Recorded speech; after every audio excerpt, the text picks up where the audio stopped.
Good morning guys! Ngayon si auntie guys ay gagawa siya ng, ano kaya gagawin ni auntie? Meron siyang itlog guys na ang ganda dahil tagdalawa ang yolk sa kanyang egg at nilagyan niya yung spring onion na galing dyan sa nagtusok-tusok at yung kanyang ano guys, nilagyan niya na ng sili, sibuyas at iba pang pampalasa at gamitan niya guys ng pang injection. Ewan ko kung anong tawag dyan. Tapos ayan, kinuha niya yung mga itlog, tapos sinalo niya din.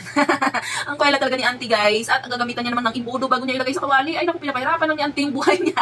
Ang dagdag lang si auntie sa hugasin. So ayun na nga, nilagay niya at inayos niya yung mga toppings na mga nilagay niyang sili, sibuyas na dahon, spring onions at yung kanyang sibuyas. At ayun, inayos niya yung kanyang egg guys para mas pantay ang pagkaluto. At ito namang itlog pa din ang kanyang ingredients. At ang ganda talaga ng itlog niya, dalawa ang yellow guys sa loob. At ayun, i-separate niya, nilagay niya dyan sa parang piggy bank, piggy. Tapos nilagyan niya ng sibuyas, spring onions at sili. Yun yung ingredients niya talaga guys. At ayan, minikos-mikos na ni auntie at nilagyan niya ng pampalasa, asin, paminta at ano pa.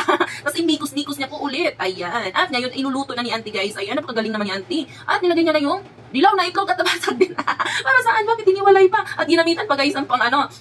Ano ba tawag dyan? Hindi ko alam ang tawag dyan. Pero useless lang po talaga. Dagdag lang hugasin si auntie dahil talagang nadurog din naman po pala yung igyok.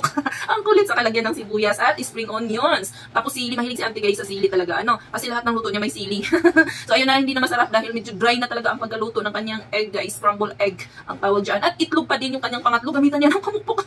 Pwede naman diretsain. Aray ko po, bakit? Pinapahirapan ko lang auntie yung buhay mo. So ayun na nga. At gagamitan niya ng ano guys, pansala. Pero butas naman yung kanyang pansala. Strainer. Kakaloka talaga si auntie. Para iwala yung puti at saka yung dilaw.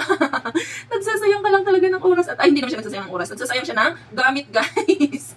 Ayan. At nilagyan niya ng sili. Parang pizza na po yan auntie. Nilagyan niya yung sili, yung igyok guys na puti. Ayun ba? Yung itlog na puti na hiniwalay niya. At ayan, naluto na. Mukhang masarap po. Ingat na ingat pa siya. Nadurog din naman pala. Aray ko po.